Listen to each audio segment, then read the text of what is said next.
जय हिंद प्यारे बच्चों, आज की कक्षा में आपका स्वागत है। आज हम कक्षा 12वीं विषय व्यवसाय अध्ययन का 6वां अध्याय पढ़ेंगे। बच्चों, पुराने समय में जब हमें एक स्थान से दूसरे स्थान जाना पड़ता था तो हमारे पास कोई साधन नहीं था, हम पैदल ही यात्रा करते थे। परंतु जैसे जैसे विकास हुआ, हमारी यात्रा सरल होती गई और हम यात्रा के लिए बस एवं ट्रेन का उपयोग करने लगे। और आज के आधुनिक युग में तो हम हवाई जहाज के द्वारा आसानी से कुछ ही घंटों में दूरी तय कर लेते हैं। तो क्या इसका मतलब यह है कि अब हमें मानव संसाधन की आवश्यकता नहीं है? दूसरी तरफ यदि हम देखें तो आधुनिक मशीनों के आने से यह तो संभव हुआ है कि हम कम समय में अधिक उत्पादन कर सकें, परंतु उस मशीन को ऑपरेट कौन करेगा? क्या आपके पास इन प्रश्नों का उत्तर है? मैं आपको इसका उत्तर बताती हूँ। बच्चों, इस आधुनिकीकरण के युग में भी हम मानव संसाधन को अनदेखा नहीं कर सकते, क्योंकि बस एवं ट्रेन चलाने के लिए हमें ड्राइवर की आवश्यकता होगी। उसी प्रकार से एक मशीन को ऑपरेट करने के लिए हमें एम्प्लॉय की आवश्यकता होगी। तो बच्चों, आज का हमारा टॉपिक है नियुक्तिकरण। आज कोविड-19 महामारी के कारण जहां सभी जगह स्कूल और कॉलेज बंद है और ऑनलाइन टीचिंग करवाई जा रही है, तो क्या अब हमें फिजिकल टीचिंग की आवश्यकता नहीं है? नहीं बच्चों, ऐसा नहीं है।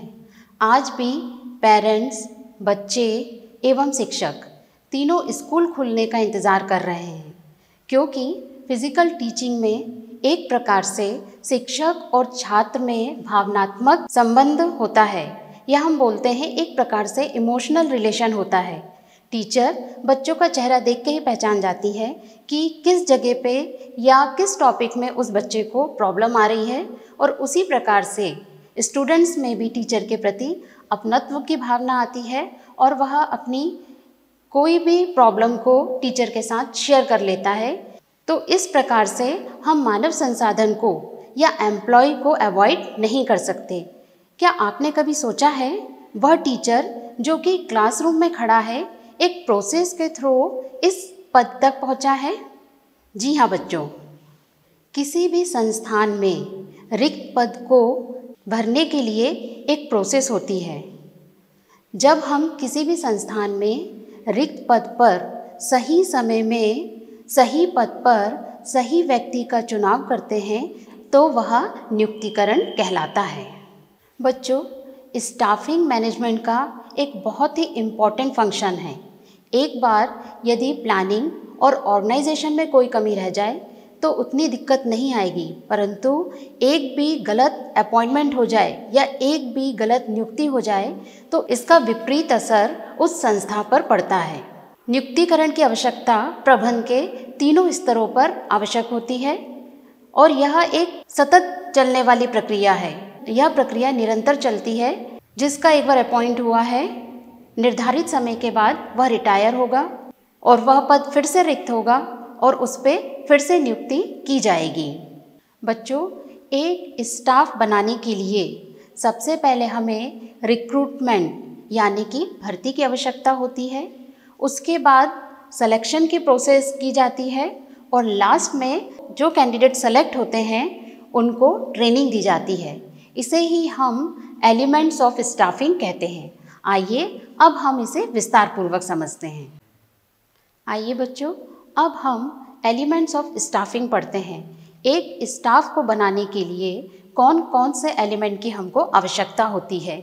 सबसे पहले रिक्रूटमेंट यानी कि भर्ती, सिलेक्शन यानी कि चयन एवं ट्रेनिंग यानी कि प्रशिक्षण। इन तीनों से मिलकर एक स्टाफ बनाया जाता है। सबसे पहले हम डिस्कस करते हैं रिक्रूटमेंट के बारे में।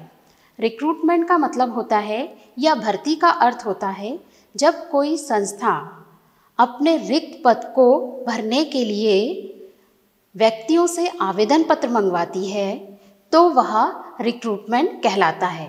अब हम रिक्रूटमेंट के सोर्सेज को पढ़ेंगे। रिक्रूटमेंट के दो प्रकार के सोर्सेज होते हैं। पहला है इंटरनल सोर्स और दूसरा है एक्सटर्नल सोर्स। इंटरनल सोर्स का मतलब होता है आंतरिक भर्ती। जब हम किसी संस्था के अंदर से ही या किसी संस्था में से ही किसी कर्मचारी को रिक्त पद पे चुनते हैं या उसका रिक्त पद पे सिलेक्शन होता है तो वह इंटरनल सोर्स कहलाता है। इंटरनल सोर्स दो प्रकार के होते हैं, एक है प्रमोशन और दूसरा है ट्रांसफ़र। आप सभी पहले 11वीं क्लास में थे और प्रमोट होकर अब कौन सी कक्षा में आ गए? 12वीं कक्षा में। इसी प्रकार से एक संस्था में जब किसी कर्मचारी को उच्च पद पे चयन किया जाता है या उसे उच्च पद दिया जाता है तो वह प्रमोशन कहलाता है। प्रमोशन में एक बात यह ध्यान रखना है हमें कि जिस भी व्यक्ति का प्रमोशन होता है उसकी पोस्ट चेंज होती है, उसकी रिस्पॉन्सिबिलिटीज़ भी बढ़ जाती है और साथ में उसका स्टेटस भी चेंज होता है। दूसरा है ट्रांसफ़र। जब एक कर्मचारी को संस्था की एक ब्रांच से दूसरी ब्रांच में भेजा जाता है तो वह ट्रांसफ़र कहलाता है। ट्रांसफ़र में ना तो उस कर्मचारी की पोस्ट चेंज होती है, ना ही उसकी रिस्पॉन्सिबिलिटी बढ़ती है और ना ही उसका स्टेटस चेंज होता है और उसका वेतन भी वही रहता है, बस उसकी संस्था चेंज हो जाती है। तो ये थे इंटरनल सोर्स। अब हम बात करेंगे एक्सटर्नल सोर्स की। एक्सटर्नल सोर्स का अर्थ होता है जब हम संस्था से बाहर नए व्यक्तियों के आवेदन पत्र बुलवाते हैं या जब हम संस्था से बाहर न्यू अपॉइंटमेंट करते हैं तो वह एक्सटर्नल सोर्स कहलाता है। एक्सटर्नल सोर्स के 3 प्रकार हैं, एम्प्लॉयमेंट एक्सचेंज, एडवर्टाइजमेंट और कैंपस सिलेक्शन। एम्प्लॉयमेंट एक्सचेंज का मतलब होता है रोजगार कार्यालय। रोजगार कार्यालय भी भर्ती का एक स्रोत है। रोजगार कार्यालय में एक तरफ तो वैकेंट पोस्ट की जानकारी होती है, वहीं दूसरी तरफ उन लोगों की लिस्ट होती है या उन लोगों का रजिस्ट्रेशन होता है जिनको की जॉब चाहिए। तो इस प्रकार रोजगार कार्यालय एक मीडिएटर का काम करता है। वह उन लोगों से फॉर्म लेता है जिनको की रोजगार की आवश्यकता होती है और उस संस्था तक पहुंचाता है जिन लोगों को खाली पद भरने हों। उसी प्रकार से दूसरा है एडवर्टाइजमेंट।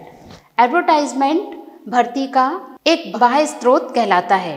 एडवर्टाइजमेंट के माध्यम से आवेदकों को रिक्त पदों की जानकारी मिलती है और वह रिक्त पद पर अपना आवेदन भेजते हैं। तीसरा है कैंपस सिलेक्शन। कैंपस सिलेक्शन के अंतर्गत संस्था का नियोक्ता अलग अलग कॉलेज जाकर जो इच्छुक आवेदक हैं, जो कि रोजगार चाहते हैं, उनका एक छोटा सा इंटरव्यू लेकर और उन्हें सेलेक्ट करते हैं।